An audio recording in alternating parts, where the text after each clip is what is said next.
We are live. Welcome to everybody. Today is another day for the FSR Insights series run by Marzia, Cecini, and myself. Welcome to everybody. Welcome to our very dear guest to talk today about how to develop incentives to promote innovation by network companies with a specific focus on the German experience. The speaker of today, the main speaker, is Professor Gert Brunekreeft, adjunct professor at the Constructor University Bremen in Germany, where he's head of the Bremen Energy Institute there, and who has a very long, I would say, experience with electricity markets and networks regulation. And today he will present us some of his recent work on the matter.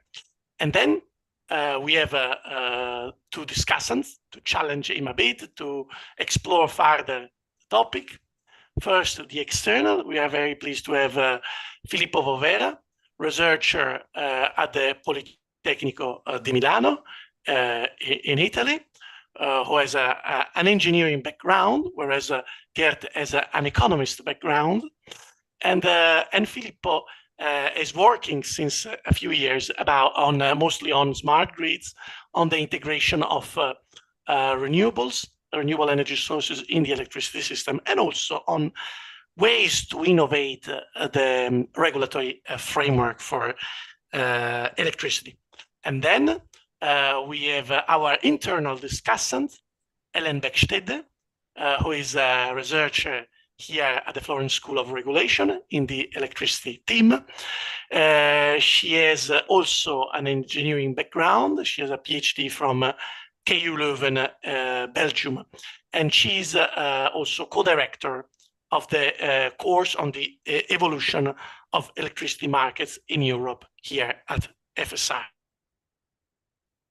Role is almost exhausted.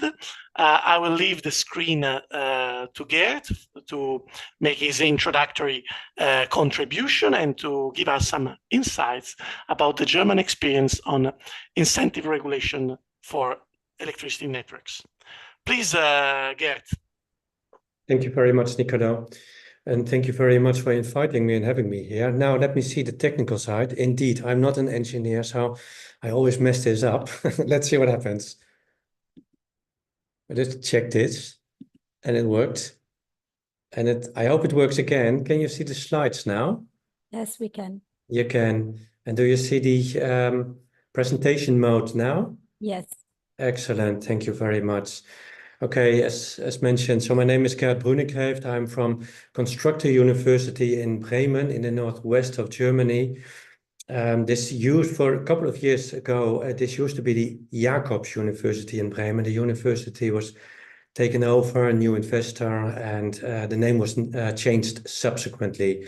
So I did not change my position. The university changed the name, Constructor University. Right. So I was asked to talk about a study, actually. I'm going to go into that and to talk about the experiences with incentive regulation for innovation for network companies, in this particular case, a TSO. So I don't actually have much time, I was told. 15 to 18 minutes. So it is very challenging. So I will have to skip presumably all detail and a lot of slides, but the slides are there anyway. So I will be jumping ahead at some point, and then we'll make it within the, say, 18 or so minutes. The study we did together with colleagues from Auxerra, Berlin, and London for the TSO in Stuttgart, Transnet BW, which is one of the big four in Germany, is, say, part of a kind of an on-growing research field, if you wish. And to the left side, you will find a couple of studies we did with alone in Bremen or with others. And you might say that the overarching theme is what I'd like to call now output-oriented regulation. If there's one big main message, key message you want to take away today, it would be to look at what I call output-oriented regulation. Something new is going on in regulation. I think the colleagues in Florence and Acer would call this benefit-based regulation, as I understand it correctly. It's the same thing, I think, named differently. And some people would also call it performance-based regulation or output-based regulation. There is no single unified name for this phenomenon, but let me put it this way, what I call output-oriented regulation, something new is going on in regulation to basically guide us and help us through the transition to the new world, which should be carbon-free. Okay, good. Then I'm going to stick a bit to this single slide and then jump ahead, as I was skipping a lot of slides.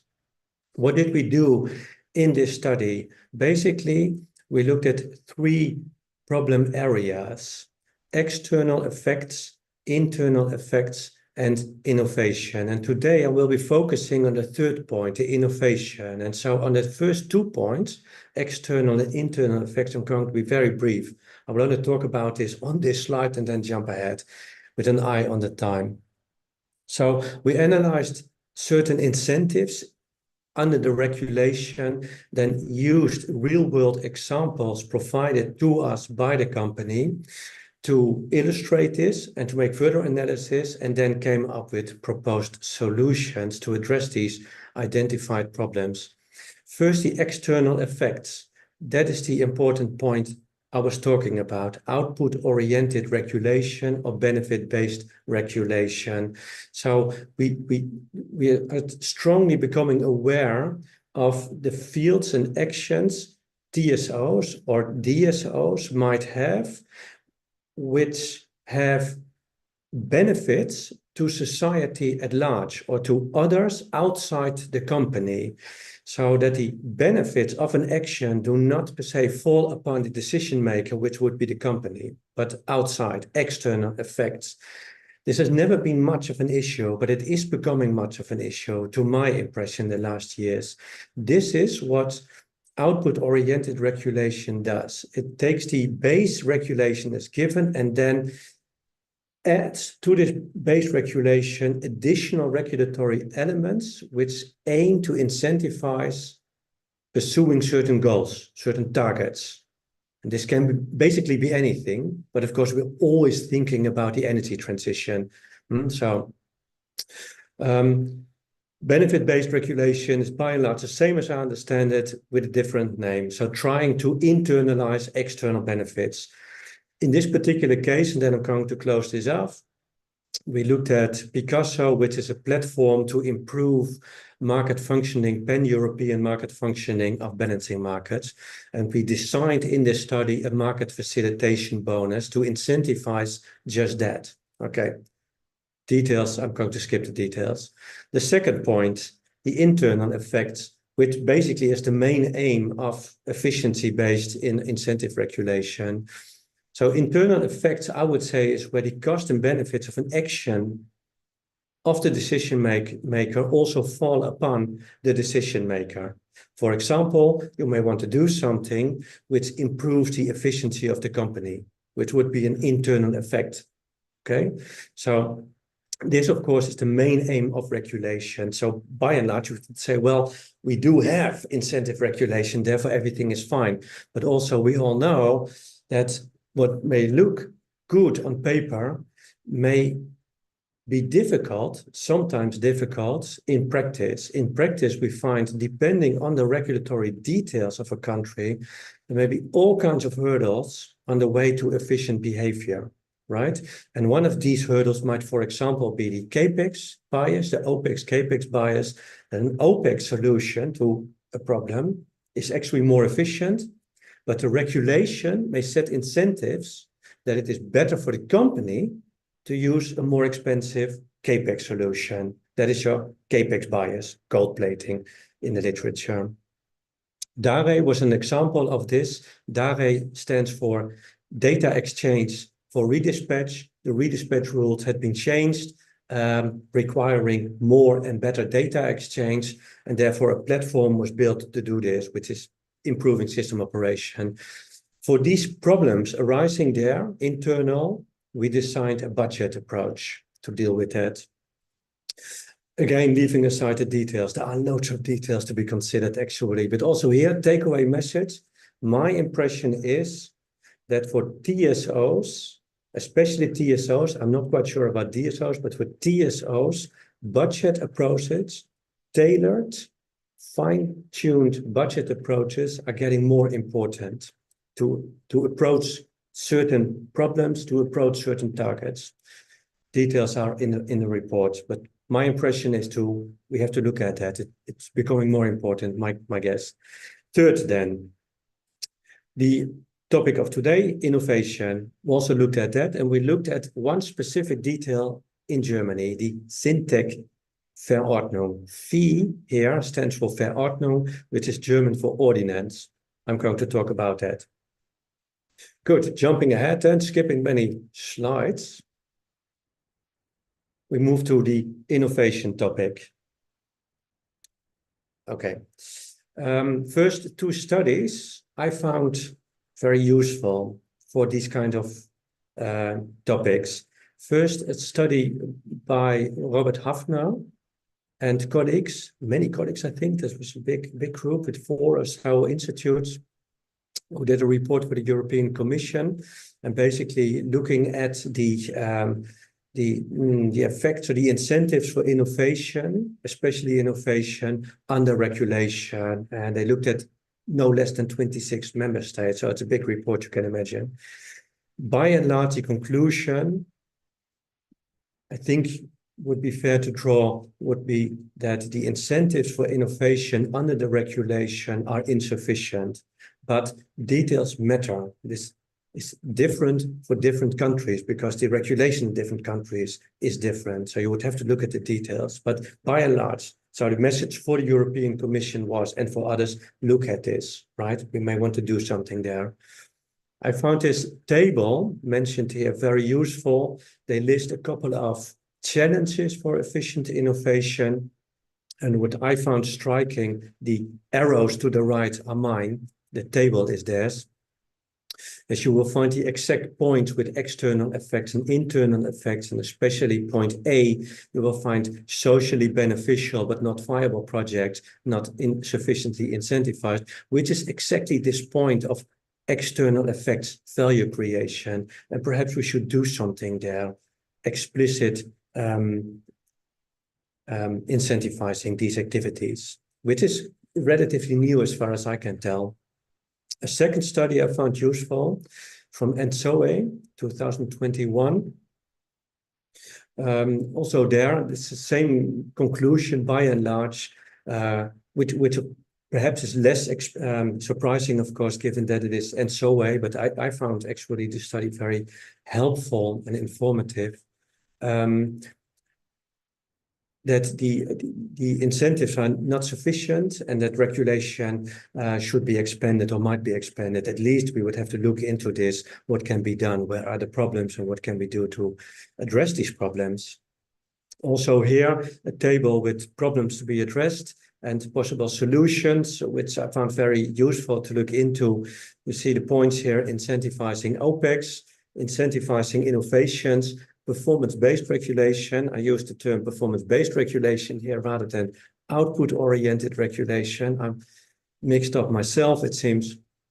And then lastly, also FOX, fixed OPEX CAPEX share, which is a variation of TOTEX regulation to address the OPEX, the CAPEX bias.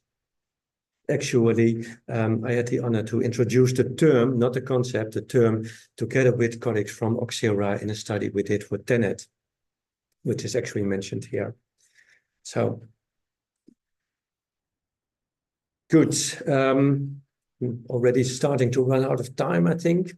What did we do in this study? Quite a bit, actually, but the main task was also to look at the experiences with already mentioned the Syntec Verordnung, Syntec Ordinance, which is at the the lower left side box of this slide, where it says example, there it says Syntec. So this is what we looked at. And Syntec were 5 demonstration projects for the innovative development of smart grids. These were huge projects with many people involved, companies, research institutes, universities, and I don't know whoever was involved here. 5, and they were, I think, all funded with some, I don't know, 50 million euros each to do this over a course of 4 or so years. So huge projects. And the idea was to develop innovative ideas. How can we do this? It was not the idea to really build smart grids. And of course, given that this was the purpose of these projects, a lot of experimentation had to be done as well, testing out. And to facilitate experiments, there was a clause, section 12, in the ordinance, in the Syntec ordinance, which is an experimentation clause. And this is a regulatory sandbox. And the question was, does this work or not? First, as a matter of definition, regulatory sandbox versus regulatory innovation trial. It took us a long time to figure this out. I was very confused a long time. The regulatory sandbox is basically testing, experimenting with, say, a technical innovation. It can be anything, basically. But for the experimentation of this innovation, some rules out there are a hurdle for the experiment. And then you want to loosen up, to ease up these rules and regulations out there to facilitate the experiment with this technical innovation. But in the background, in the focus, is this technical device or whatever it is, okay? It's not about testing the rules itself. You loosen up the rules to facilitate or make it possible to test this technical device. And this is also what the Syntec rule does. In contrast, a regulatory innovation trial tests or makes experiments with alternative rules and regulations. So you may actually want to test different types of rules in the regulation. And this is what a regulatory innovation trial tries to do. For example, which is discussed a lot at the moment, we want to change and adapt the network tariff structures, dynamic pricing, peak load pricing, interruptible contracts, and I don't know what is in the discussion, a lot. In normal cases, you're not actually allowed to do this. At least in Germany, you're not allowed to do this as a network operator. The tariff structure for the networks is laid down in an ordinance, which is a lower law. So you cannot make this experiment. It's just not allowed to do that. And a regulatory innovation trial would be a clause in the ordinance allowing just that, no doubt under supervision of the regulator. So it's something else. On the right side, you make experiments with the rules and regulations themselves. On the left side, you test a technical device, but you loosen up the rules.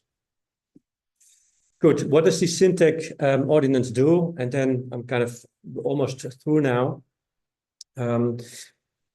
There was a test and experiment with the procurement of flexibility. Different variations were to be tested out for the smart grids. Okay, so procurement of flexibility on a regional level, I guess local level, regional level. And for the test, you need to involve network users as participants. And these network users, the participants in these tests, could actually have a financial disadvantage. They could suffer financially from participation in this test. In order to make it possible for them to participate, they could apply for financial compensation in case they would face financial disadvantage. And this is what the section 12 in the Syntec ordinance does. It allows the application for financial compensation if they suffer financial disadvantage. It's a financial damage by the participation of this experiment. Okay, so the experiment itself was the procurement of flexibility. The regulatory sandbox was allowing financial compensation if they participate and if they had financial damage by the participation. Therefore, it's a regulatory sandbox. Good. Skipping the details here. Did this work? That was the key question, actually. So this was new.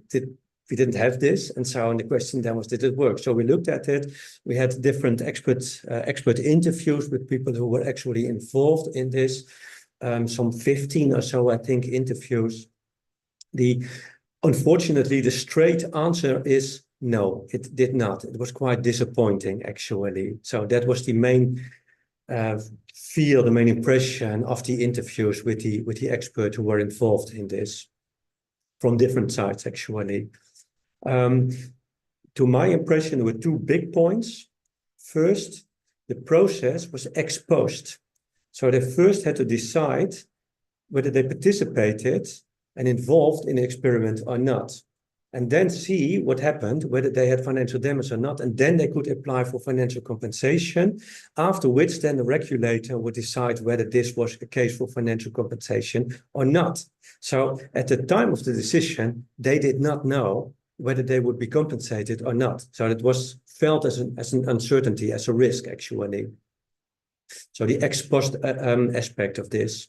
Secondly, the companies involved in the project would have to apply for the financial compensation. This turned out to be very bureaucratic. And so apparently many just left it, skipped it, they just didn't bother, apparently. Just took the damage and then decided not to apply for compensation. That's what we learned. Okay, so administrative effort was also a very big issue, apparently. Good, and there were more things actually. Now with an eye on the time, I'm going to go to the last slide. What did we do in this study then? Briefly, again, skipping the details.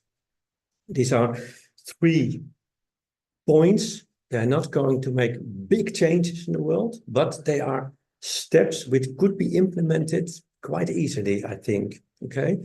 First, the experimentation budget, which was typical for this particular case. On the Syntec ordinance, we thought, well, you know, if ex post and administrative burden is the problem, we might as well change the system to ex ante. Why not allow the network operator an innovation experimentation budget set and approved by the regulator, and the network operator can use this as a kind of a participation bonus to incentivize the network users to participate in the experiment, also ex ante. So you would switch the system from ex post to ex ante, and you would not have to apply for compensation rules. So the bureaucracy would be far lower. So that was the one thing. Okay. Secondly, then introduce a regulatory innovation trial. For example, because this doesn't exist to my knowledge, to our knowledge, actually, you could actually introduce in the regulatory ordinance or the law a clause which says that the regulator may decide to allow certain experiments under conditions and constraints so and so, obviously. For example, if there is a good idea to test out a different tariff structure, then perhaps the regulator can allow a certain period, a certain region to test this out under a set of conditions.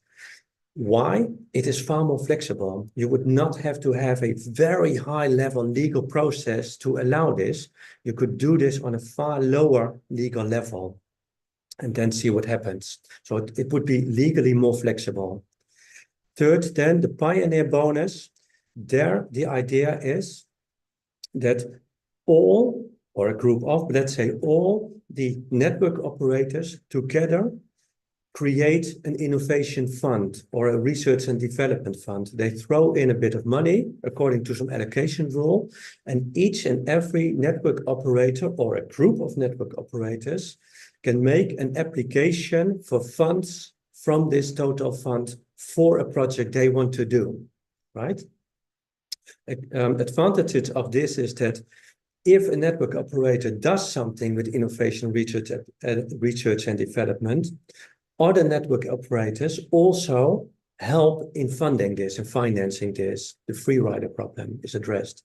Secondly, also, it is more flexible because this would be tailored for the network operators.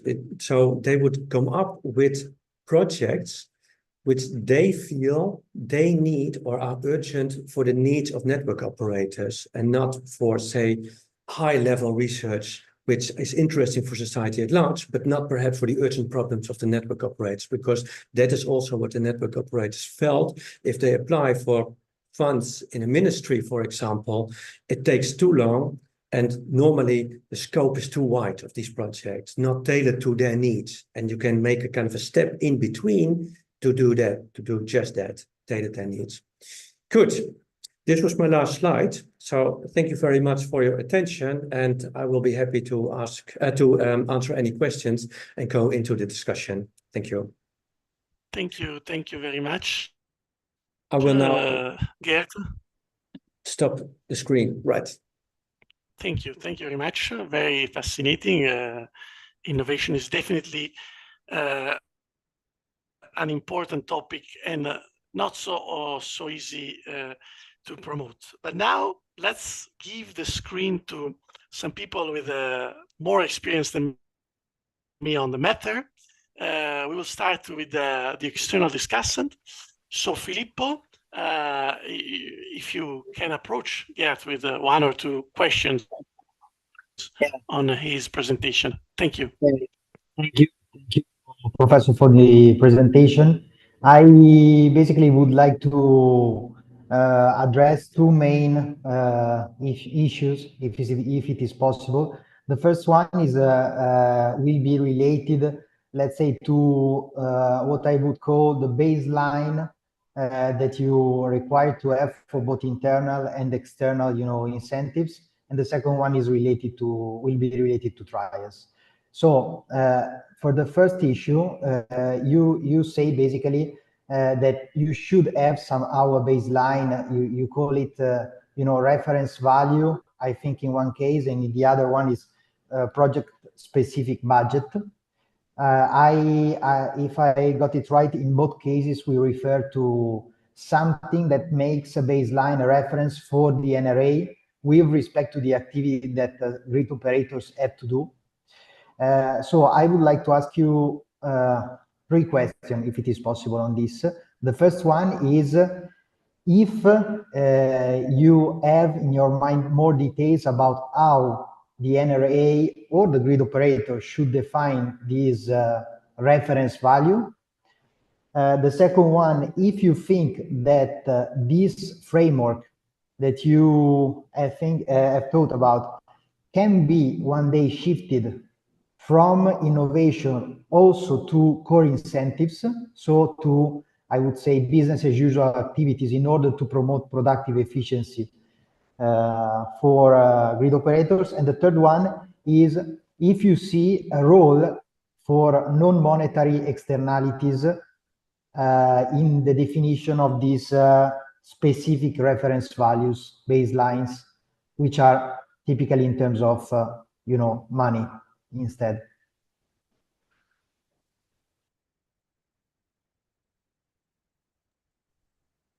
Yes, thank you. So I have to. No, maybe if Filippo, you can also introduce the other question, and then Gert can reply to you and Ellen combined. Okay. So maybe it's a bit okay. more concise. Yeah, thank you. So dealing with trials, I wanted to know if also in this case I have some questions. So I would make a list also in this case. So you talk about trials. Do you think that trials, as you talked about also, Synteg, should mainly be and will mainly be exemption or waves, or would entail also some economic incentives also in this case? So are we basically giving money to test something, or are we giving some exemptions mainly? If you think, and this is the first one, the second one would be, if you are thinking about large scale trials or more small scale, one-stop shop or something like this. And the third one is, you think that innovation trials would be somehow prodromic, so would anticipate some different forms of internal, external incentives that you described, or they basically should be developed in parallel with the other two form of innovation prompting? Thank you. Yes, thank you very much. Thank you, Filippo. In the meanwhile, just for the audience, there will be a bit of time at the end. So if you have questions for Gert, drop them down in the Q&A box. But now let's move to the other discussant. Ellen, your reaction to the presentation of Gert, and maybe one or two questions for him. Thank you. Yes, thank you for the presentation. Maybe just to answer to something you said during the presentation, I think the most recent example of an innovation tray we have is the one they are testing to set up in the UK. Ofgem was considering a sandbox 3.0 that is more this innovation trail than a sandbox program. So maybe yes, I had to think about it during the presentation. That's why I'm sharing it now. And then I had two questions, one more broader and one more specific also on the trails or on the last part. The first one is that these three challenges and these three solutions are a bit discussed separately. And I was wondering if you would address each challenge with each solutions. Do you expect then some interaction also between the solutions that can be beneficial, but maybe also counterproductive? So I was wondering on if you had made a reflection on that. And then I had the sandbox on the a question on the sandboxes because I think it's interesting with promoting for the promotion of the experiments that the most solutions that are mostly proposed are more these financially based, while from my experience with the analysis of sandboxes, they are often more outside of a funding program. So therefore, I was wondering, is it typical to the German case, to the CENTIF V regulation, that you will go more for these financial solutions, or what would be a reason to go for more like a redesign of the sandbox program?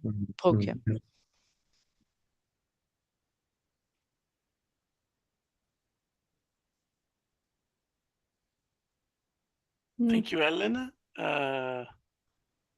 You're done. So, Gert, plenty of questions for you. Yes, okay, thank you very much. So, how much time do I have? Well, you can take 5, well, also 10 minutes. I mean, feel free to address those that Okay. where you have a clear message in your mind to share with our audience. Thank you, okay. Gert. Okay, good. First, thank you very much for your thoughtful comments and questions. I'm happy to address these. First, perhaps a kind of a general remark. I don't know I don't recall the exact wording, Nicolau, you said, so but something about knowing more about innovation than I do. I think you mentioned, well, I'm not quite sure about that. I do actually. So my impression is, if I think about innovation versus, for example, efficiency and investment, then I find innovation very intangible. I find it very hard to grasp. I don't quite understand what innovation precisely is sometimes, and I don't quite understand what the precise problem is somehow. So we all realize there's something big going on, but I find it difficult to see, for example, innovation output, or is it an input? Does it something for our production process, or what precisely? And what is this, for example, do for the incentives? So for example, we talk a lot about uncertainty of innovation. What is the outcome going to be? And then I think, well, we are talking about a regulatory industry. So if there is a commitment by the regulator that you get your cost remunerated anyhow, there's not much of an uncertainty, basically. So the high tax or the big tax in California suffer far more uncertainty if they do innovations. But of course, they have far stronger incentives because they make a lot of profit if they do well. So I find it very difficult to pin it down, the topic of innovation, but I do have a feeling that something big is going on. So, right, but I find it difficult. Efficiency and investment somehow is perhaps not easier, but more straightforward. It's clearer what is meant. So, right, okay. Having said that, the differences between or the topics of internal and external.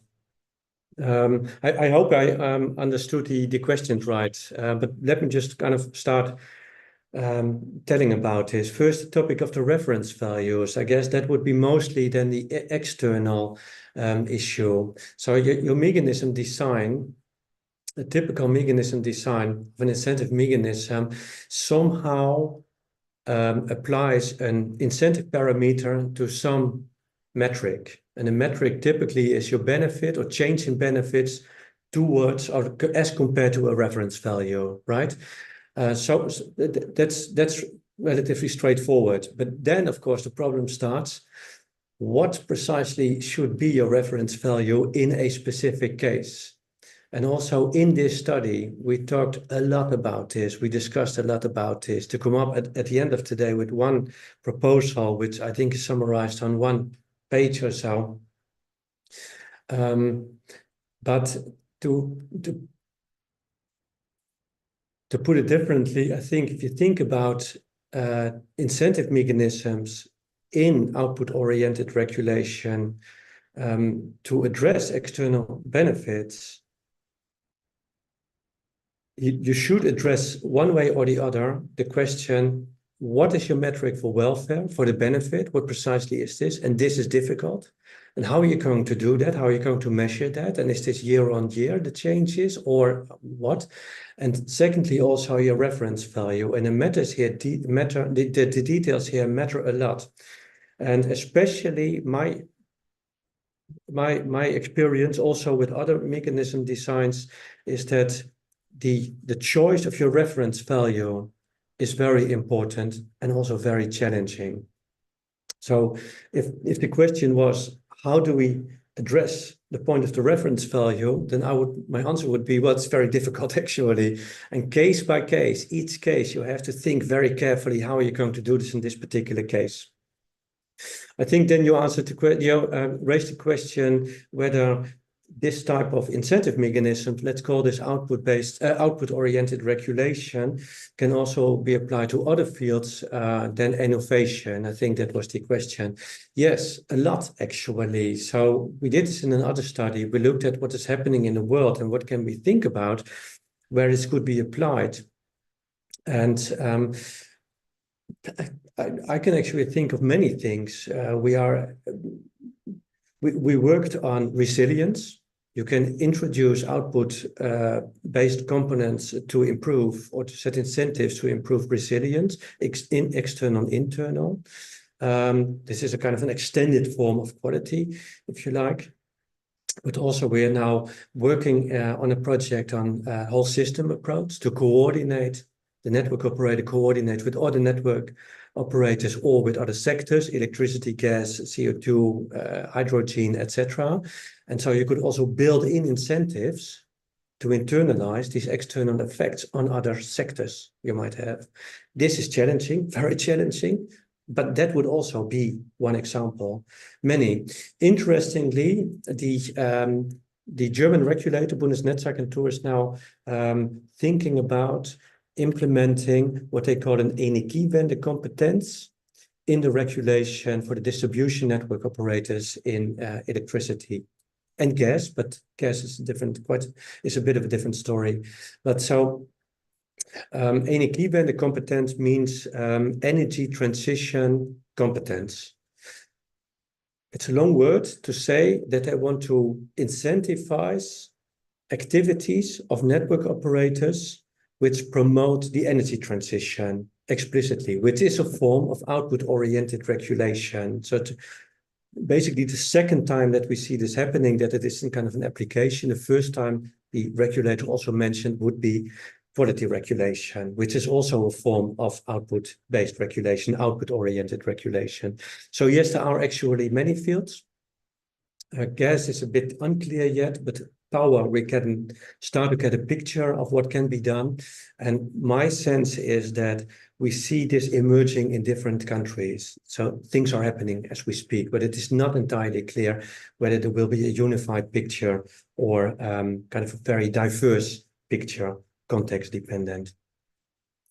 Third, the non-monetary, say, measures for OOR, output-oriented regulation.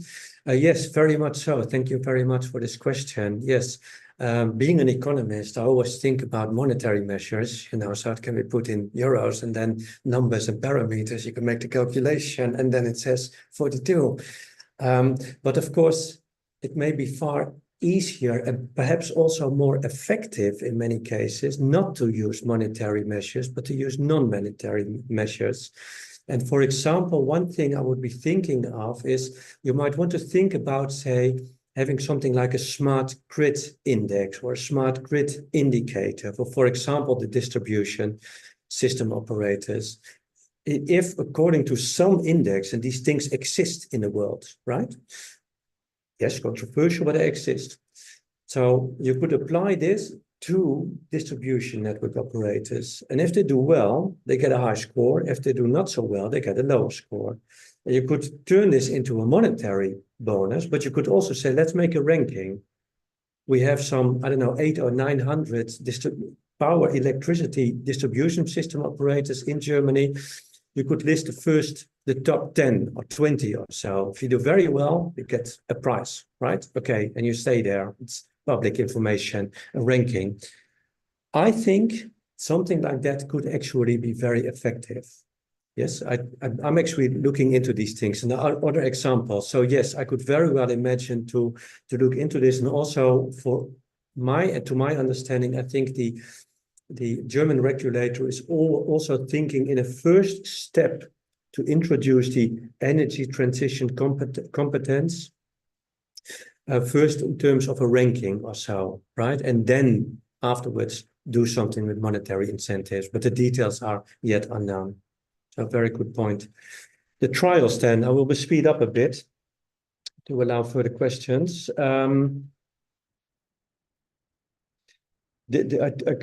Perhaps I can combine the first and the third question about, say, the incentives, exemptions and or incentives. That is a very good and deep question.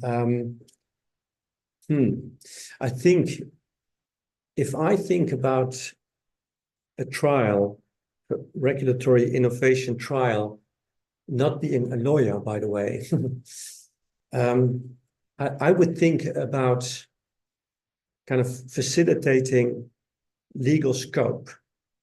So making exemptions, probably legal exemptions. That is, I'm a bit surprised by the question. Actually, I haven't thought about this, but I would think it's kind of a rule in the law, the ordinance, which says this and this is now allowed under so-and-so circumstances and conditions, constraints, etc. And incentives, I think, are very important for the innovation. Question 1 and 3. So I think we need effective incentives to do this, monetary incentives also. But I would see these separate from the regulatory innovation trials. I would see this somewhere else in an ordinance or whatever, you know. So I think I would see them separate, right? Okay, and not part of the trial per se. But it's a good question. I would have to think about this more deeply. Application small and large scale. Again, I'm kind of surprised by the question. I didn't think about this. I would hope large scale, but I would imagine also that lawyers would get nervous if you think about this. Clearly, a problem with a regulatory innovation trial, instead of having the rules in an ordinance, is regulatory uncertainty, because it's not specified what is going to happen. Regulatory uncertainty for the network operators, but also for the network users. And the larger the scale, the wider the scope, the larger the regulatory uncertainty. So presumably lawyers and politicians would first start with a small scale and narrow scope, I would imagine, to see how this works, right? Otherwise, you might as well not have a rule at all, right? So I would imagine. So then next question is also on the regulatory trial. I found this question very difficult, the relation within the solutions and the towards the problems. You picked this up very well, I think, and also in the preparation for today. The report is already a couple of years ago. I've realized that there is no one-to-one relation there. So basically, we started off with the Syntec ordinance, and then for the solution, we just moved on. So it's not kind of a perfect match between problem and solutions. Within the three solution or approaches, I would say I would see them quite separate from each other. So I would not see them as a package, but so each one could be implemented, proposed to be implemented on its own, standing alone, as far as I recall. But the question is good, and I think it's fair to say that as the project developed, we started to realize that I think that some of the proposed solutions were not actually addressing the Syntec problem, but were addressing other problems. Lastly, then, and then we can go to further questions, that would address basically the first solution, the experimentation clause, which addressed the problem of the Syntec ordinance very explicitly, as I mentioned, as a kind of a short sentence to summarize the proposal, make an ex ante approach of what is now, or what was now, an ex post approach. So the Syntec ordinance and the Syntec projects do no longer exist, as far as I know. This was a constrained period of 4 or 5 years. This is over now, and therefore I imagine that the ordinance is also, I don't know, about it does no longer exist. Therefore, the clause does no longer exist, and all this is no longer topical, if you wish. So, and therefore also, this proposal could not be applied to the Syntec rule because it doesn't exist anymore. I think the message would be that if you think about implementing such clauses, regulatory sandboxes, you have to think about also whether this works in practice or not. And hurdles to be encountered might be these. But in a different context, of course, we will find different hurdles. So you would have to do the rethinking again. But so as an answer, no, there can be no redesign for a Syntec ordinance because it doesn't exist anymore. Thank you. Okay, thank you, Gert, for these comprehensive answers to the very interesting question that our discussant posed to you. We have actually one question from the audience that just came in, and it's about mechanism of innovation budgets given to DSOs in Austria. So if you are aware of such a mechanism, and how do you assess it? This is a mechanism designed in Austria. Mm-hmm. No, unfortunately, I'm not aware of it, but I would be very interested to know more about it. I know the people in Austria, regulators and companies, are very competent, so I'm sure it's a very good mechanism. I would be very interested to see more about this. So maybe Mark from the audience can get in touch with you afterwards, and you can start chatting on it. Again, feel free to drop your question in the Q&A box. So we don't have any at the moment, but I know that Nicolas has a comment that he wanted to yes, it was a reaction. Yeah, while participants, if they want, they can still write questions, but it was just a reply to the first comment by Gert, that he does not know what innovation is. Actually, it's true, it's a good point, but I think really the key is that innovation is something really heterogeneous. You mentioned processes, products, cost reduction, new things. So actually, that is probably also why I found your contribution very interesting, because it tries to not necessarily define what innovation is, but says innovation had different consequences, whatever it is, at different consequences. And based on these consequences, there can be different economic properties.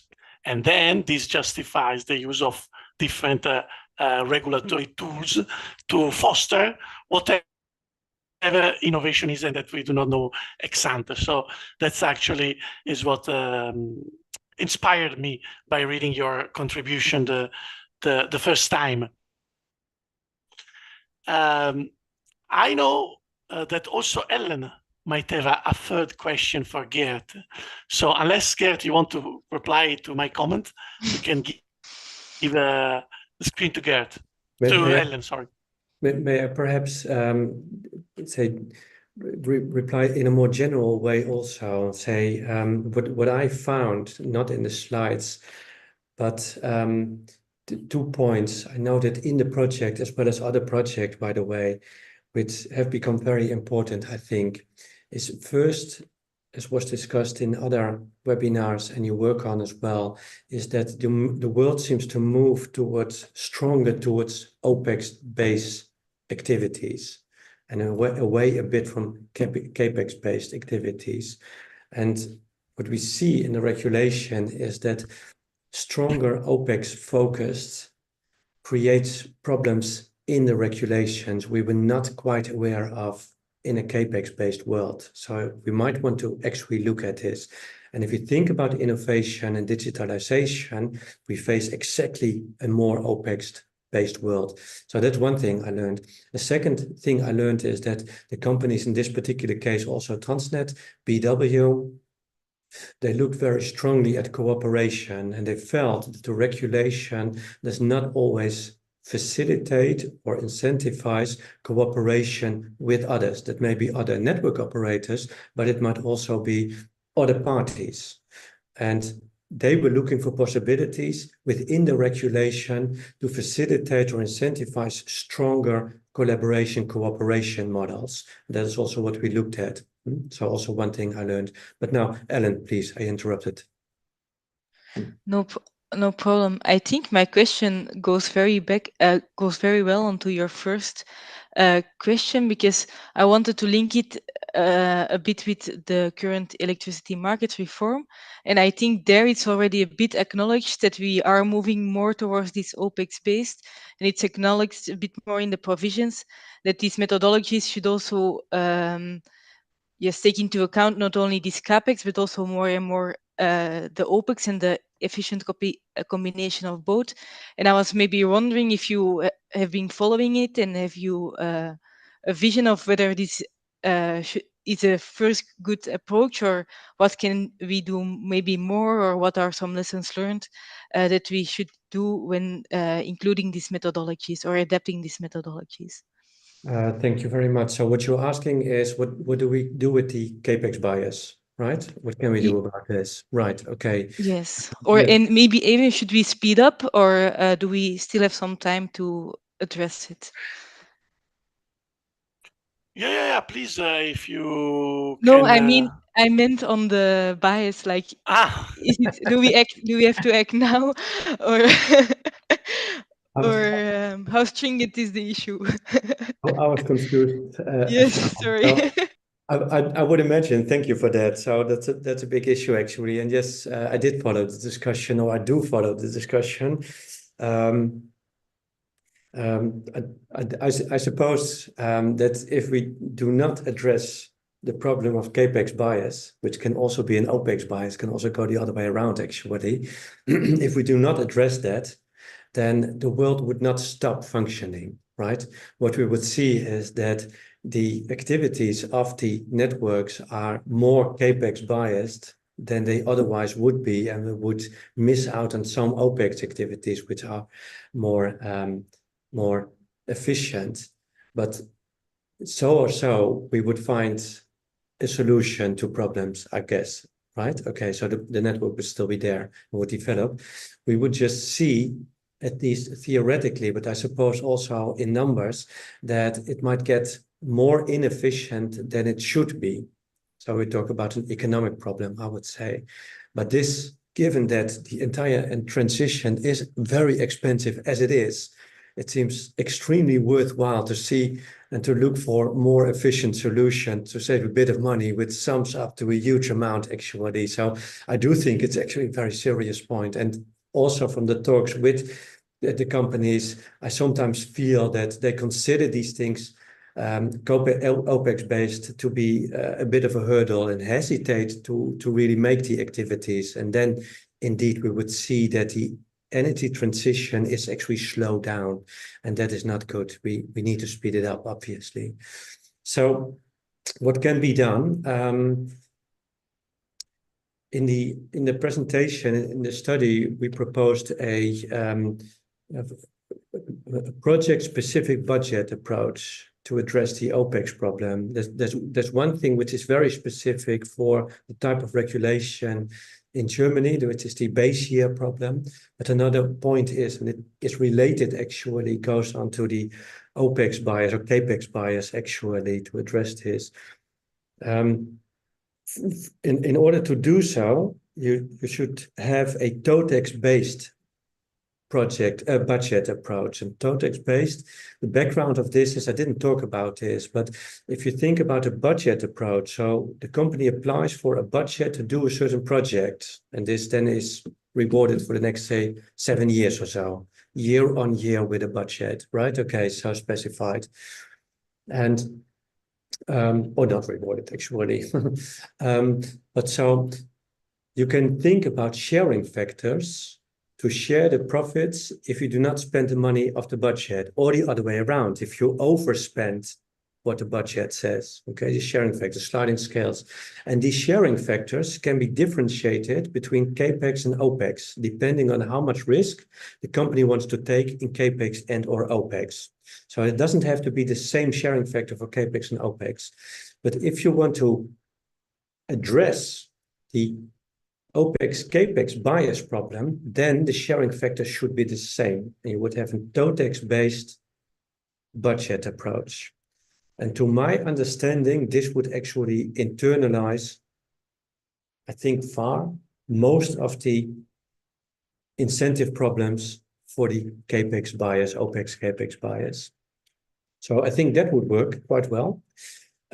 Also, and I noticed that in Florence, you also work on this. I worked on what I mentioned in the presentation, FOX, the fixed OPEX CAPEX share, still looking for a different name, but it seems to kind of, I don't know, live its own life meanwhile, which is a variation of TOTEX regulation. And I think in Florence, you call this TOTEX regulation. And I saw in the latest consultation document on the incentive mechanism that you also addressed the TOTEX regulation and had a counter argument that I must admit hadn't seen before. I have to think about that. So I thought that TOTEX regulation solves the problem if you fix the CAPEX OPEX share in a virtual way. I'm not going to go into the details in this last minute. I think it's a very elegant system. I think it works, but I am surprised by the counter argument you mentioned, and I have to think about this. So I think it can be addressed, and I think we should address it at least project-wise to speed up the activities. Yes. Thank you, Gert, for this closing remark, because actually then this would lead to my message I have for the audience, because indeed FSR is working on the topic on behalf of Acer. We published a small report last year, and we are consulting stakeholder. So if, like Gert, you are intrigued by this topic, go and look at the links that you find in the slides and that we will share with the participants at the end of the webinar. And by the 8th of March, so next Friday, you can provide us with your ideas. We would really appreciate, because we want to, let's say, keep going on working on this and trying to foster an improvement of the regulatory approach to innovation by network companies in Europe. Marzia, we are at the end. Maybe we can mention the next installment, the next episode of the FSR Insights. Yes, it's going to be on March 27th from 2 to 3, same time as today. So this is going to be the third and final installment in the Innovation in Energy theme for the FSR Insights series. Then we're going to have a different theme for the following 3 FSR Insights. And we are going to be discussing smart cities and in particular one-stop shop concept as an emerging and innovative solution to boost energy home renovation. So it's going to be on the built environment. And we are going to be discussing this with Dr. Anna Maria Bargaini from Bocconi University. So the registration link will be on our website and on our social media soon. And we will hope to see you there. Yes. So thank you to everybody. Thank you to Gert. Thank you to Helen. Thank you to Filippo. Thank you to Clara, who works in the background and made everything possible. And see you in less than a month. Okay, thank you. Have a good afternoon. Bye-bye. Thank you. Danke, Velle. Thank you. Ciao, ciao. Bye. Bye, everyone.